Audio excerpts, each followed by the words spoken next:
This is WEZF-TV 22, Burlington. Where's Emily now? She's in Molly's room. April, I'm going to have to talk to her. Yes. I'm sure she'll tell you more than she'll tell me.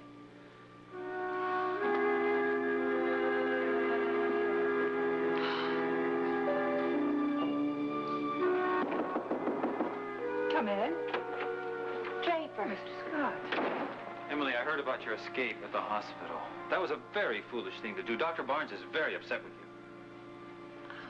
Molly, would you mind leaving us alone for a few minutes? Well, of course, dear.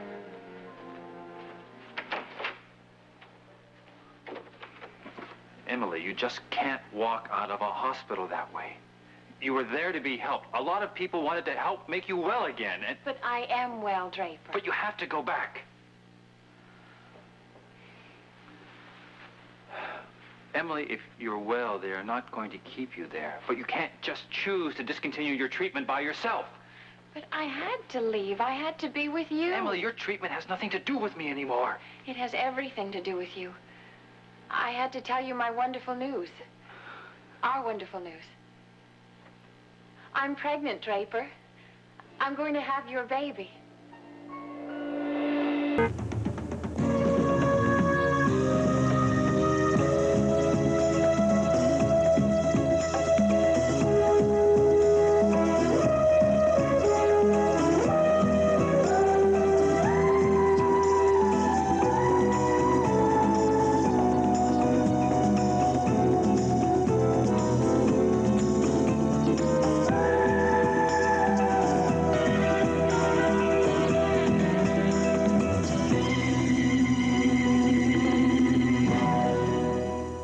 By Dawn, the dishwashing liquid that takes grease out of your way. Look, you know that I'm going to go to the doctor's and check this out. And after you do, after you are sure, what are you going to do then? Let's just take one step at a time. I mean, are you going to do the honorable thing? Oh, come on, Emily, I am married. And you're the father of my baby. I hope it's a little girl. Look, Emily, if you are pregnant, it's not because of any affair between you and me. Well, of course not.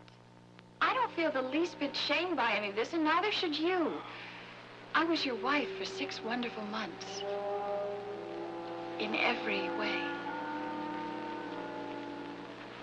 I don't remember that. Well, I remember. Don't look so worried. I'm not going to say a word to April, if that's what you're concerned about. I'll let you handle it.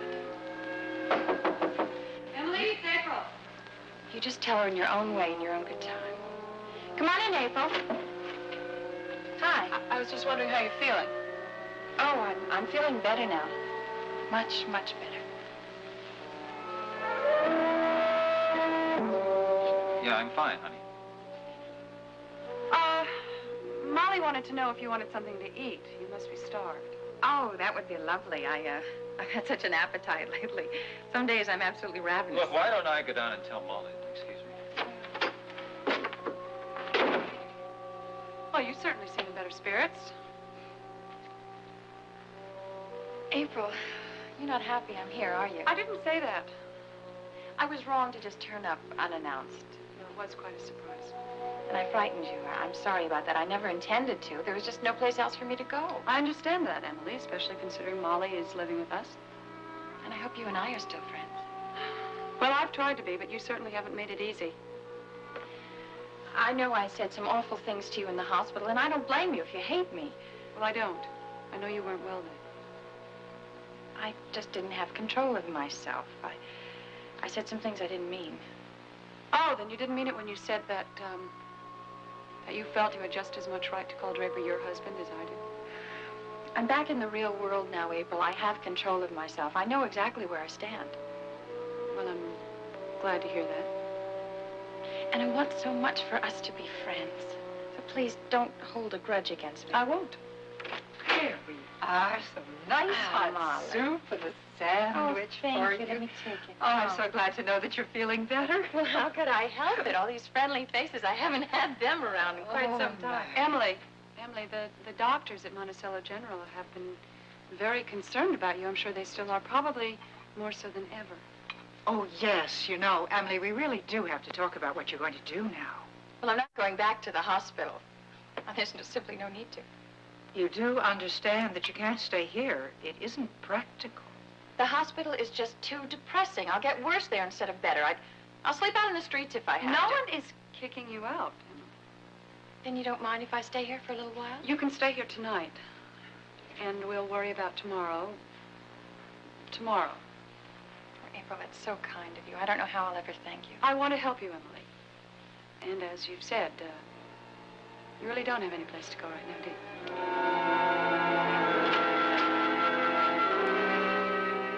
Look, Doctor, I'm really sorry to have bothered you so late, but you did tell me to call in case anything happened. Emily is resting now. You know, she seems very calm. I mean, she seems to be absolutely in control. Well, I can only make a suggestion, Mr. Scott. Talk to Emily. Try to persuade her, do everything you can to persuade her to return to us of her own volition, even if it's only for a short period of time. Well, of course. Emily has made a great deal of progress. But she still has a long way to go, obviously.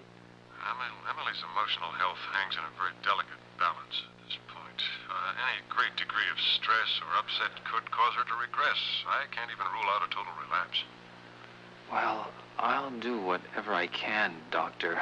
But I can't promise anything. Mr. Scott, Emily trusts you, and she cares about you. If anyone can get through to her, you can. All right. Doctor, may I ask you a question? Of course. When Emily was at the hospital, was she given a physical examination? I believe she must have been given a routine physical exam sometime within the last few days, yes. And you found nothing unusual? To the best of my knowledge, she's in perfect health. Do you have some reason to believe otherwise? No, Doctor. I just wanted to make sure. Look, I'm sorry again to have bothered you. Thanks for your time. I'll keep in touch. Was that Dr. Barnes? Yeah. He said that we should convince her to go back to the hospital. Oh, well, from the way she's talking, there's very little chance of that. I know, but we're supposed to reason with her and use kid gloves while we're doing it. Well, all I can say is that we're stuck with her. But hopefully just for tonight. Yeah, we just can't throw her out, can we? Draper, I'm not thinking of doing anything that unfeeling, but you have got to admit that this arrangement can't last indefinitely. Of course not, honey. This is really a case where 3 is definitely a crowd. Honey, Draper, look. I don't think it's healthy for us, for Emily to be here. Oh, sweetheart, I couldn't agree with you more. I'm afraid Emily just reminds me of a time I want very much to forget. Yeah, I know you do, honey. And so do I, believe me. Oh, honey, we can't ever let anything come between us again. He's apparently no closer to making an arrest than when Dawn was found mortally wounded at the Unicorn Disco, a popular gathering place for the city's young people on Coriander Street. Robbery has been ruled out as a motive for the slaying. Police admit to being baffled, looking for a reason behind the killing of the man who came to Monticello some 2 years ago as the self-appointed Earth Minister of the Children of the Earth Youth Cult. Police have been busy questioning all Dorn's known business and personal associates, hoping to learn the identity of someone who had motive and opportunity to commit the crime. So far, no arrests have been made, and none appear to be imminent. Chief of Police Derek Mallory has pledged that his officers will continue their efforts until the guilty party is apprehended. Local law enforcement officials are also working overtime in an effort to apprehend the person responsible for another brutal attack, the attempted murder of attorney Clifford Nelson. Nelson, who was stabbed in the back while working late in his office last night, was not wounded seriously and is expected to be released from the hospital in a day or so. Nelson was unable to get a look at his knife-wielding assailant, and at the moment, police find themselves at a loss for suspects in his case as well. To help crack these cases, police have set up a 24-hour hotline. Citizens who have any information pertinent to these crimes are asked to call 555-7782. That's 555-7782. All calls will be kept in the strictest confidence. That's tonight's 11 o'clock report. But before I say goodnight, I'd like to send a get-well greeting to Nicole Drake, who's still recuperating at home. Everyone at WMON, staff and viewers alike, wish you a speedy recovery. We all look forward to seeing you in front of these cameras very soon. I'll be back tomorrow at 6 and 11 with all the news you need to know. The late movie? Until then, this is Nancy Park. I've already seen it 32 times. Nancy's getting real good at that job, isn't she? Yeah, I enjoy watching her. This means I can enjoy watching you right here. It is so frustrating watching somebody else do my job. Well, you may be back doing it very soon. And maybe Nancy will have to take over on a permanent basis. Why do you say that? You think you're resigning? You know very well why. I don't want to hear that kind of defeatist talk. I thought we had a house rule about that. You don't want to hear any discouraging words? Well, why don't you tell me some encouraging ones? Everything that can be done is being done. That is not real information. That's lip service. Miles, listen, you're making me feel like I'm living in a vacuum. What do you want me to tell you?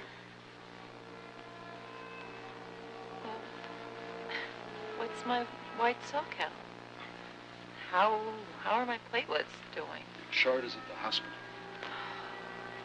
The entire time I was in that hospital, neither you or Jeremy Stewart said one word about my aplastic anemia. Of course not. You were in the hospital because you were suffering from injuries. You got falling in the bathroom upstairs. Injuries? I hardly had a bump on my head. But by the time I had checked out of that hospital, my arms felt like pin cushions. She took the opportunity to run a complete set of blood tests on me. Well, how could we pass that up, sure? Well, what was the result? Miles, please. I have to know. You were released from the hospital, weren't you? Doesn't that tell you something? Am I better or am I worse?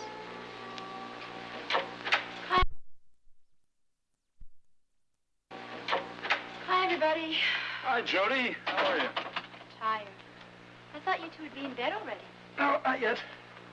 Well, Miles and I were just talking. Well, how are you feeling? Oh, I'm recuperating nicely, thank you. Well, that's good to hear. Well, you don't sound like you're in a very good mood. What's the matter? Well, I guess I am kind of down. Aren't you feeling well? No, I'll be fine. Bruised egos are rarely fatal, right? Oh, what happened? I just saw the most discouraging thing. A dancer named Martine. Corn here for my audition tomorrow. I figure that he's the kind of puppet the kids are really going to be able to get into. You're going to a lot of trouble to prepare for that audition, aren't you? Well, sure, I really want the job. I can understand. Getting that spot on the children's TV show would really be a feather in your cap. If Geraldine Saxon had anything to do with it, I would have been hired already. I know that she's always been impressed by your work. Yeah, but still, I have to prove myself to the show's producers. And they're the ones I'm going to have to work with day in and day out. Oh, I'm sure you'll do just fine. I don't think I'm going to be able to get much sleep tonight, though. Yes, anticipation can do that. It's not just the audition, Mike. Oh, what's the matter? Well, I feel really guilty. I mean, I messed up, didn't I? Why do you feel that way, Kelly? Well, both you and Nancy know the whole story about what happened in Rome now, don't you? We do now, yes. You see, I should have been the one to tell you that Karen's boyfriend was stabbed a couple days before I left Rome. I shouldn't have waited for you to hear it from a foreign correspondent. What's done is done, Kelly. I really wasn't trying to hide anything from you. And Giorgio's getting stabbed like that had absolutely nothing to do with me or with the incident with Karen. It was my relationship with Elliot Dorn that worried me. You see, if somebody brought up my past now, they might think I was pretty guilty, don't you think? Well, it would have been better if you had told us. But since you've done nothing wrong, you've got nothing to worry about. Well, that's right. I've told you the whole truth now. Kelly, I hope you realize that Nancy and I are behind you 100%. We believe in you. And we're trying to do what's best for you. Oh, I know that. And believe me, I appreciate everything you've done for me. Well, I would have appreciated if you told me about your appointment with Cliff Nelson. There's no reason for us to have secrets between us. I don't know why I didn't. I just didn't think. But you did have the appointment, didn't you? Yes. But you didn't keep it? No, I had a dinner date with Jody. And you thought that was more important than discussing your predicament with Cliff? Well, I thought that Cliff would understand a lot better about me canceling with him than Jody would. Besides, I didn't see why we couldn't make the appointment the next morning. I see. Rome is a subject I don't want to discuss with Cliff Nelson or with anybody else. Well, I guess I better get back to business here, huh?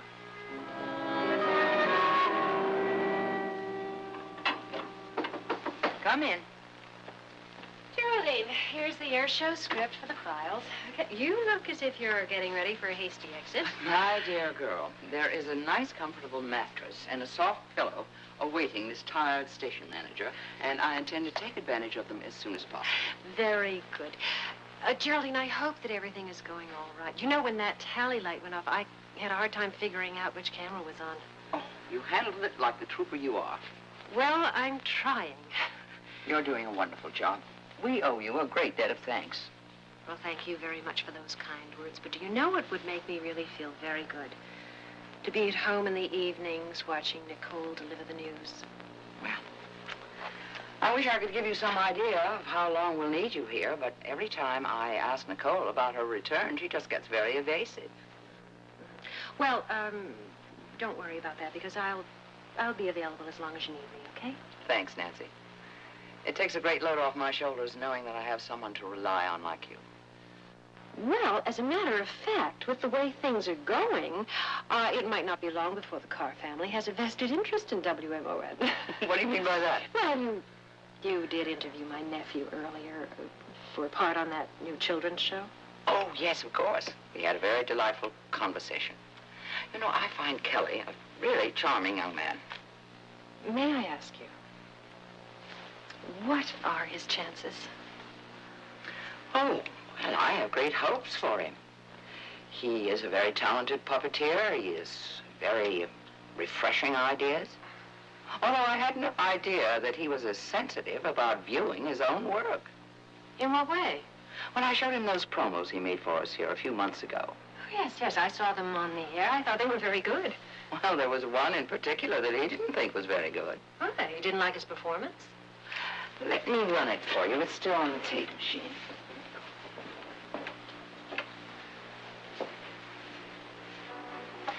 Now, Nancy, if there's anything wrong with this spot, I certainly can see it. Coco, and if you think that I'm a clown, wait until you see Buddy Barrett next time. We're going to have tomorrow. We're going to have a baby, Draper.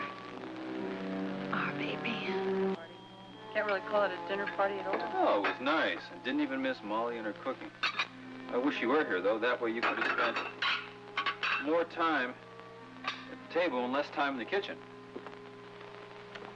You know, I don't think Logan enjoyed himself at all. You can always tell with Logan, he makes those silly little jokes when he's uncomfortable. Ah, come on, it wasn't that bad. Oh, yes, it was. It was awful. How could we expect anything else? I mean, with Emily practically in the next room and worrying about Molly all night? There was some tension, but we got through it. I think Logan was relieved when it was over so he could go home. Honey, don't make it sound worse than it was. Oh. Draper, it's just so unfair. I mean, we should be happy. We have everything in the world to be happy about. You and I are back together again. Logan has a son. God, even Emily should be happy. Well, what's that supposed to mean? I mean, she's out of the hospital. She's almost ready to live a normal life again. Just wish she'd live it somewhere else. Oh, April, she's not going to live here. I promise you that. I know that. But she can't live in this building either, Draper. Even you have to admit that's a mistake. And if we can't convince her to not take an apartment in this building. I think we should move. Oh, come on, let's not get carried away by this whole thing. Draper, that's exactly how I feel. Molly? Stella, what are you doing here? Just escorting the lady home, Draper. Hello, April. I'm sorry we didn't call, but, well, Miss Sherwood insisted that we not bother you. I'm all right now. Molly, what happened? Are you hurt? All right. Well, no, she wasn't injured, but she did pass out from shock or fright or some combination of the two. Oh, someone was after me. I think that someone tried to kill me. Having trouble standing.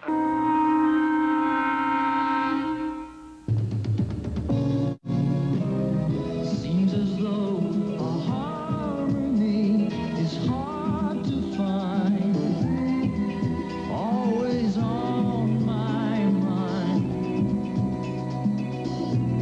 And frustrated.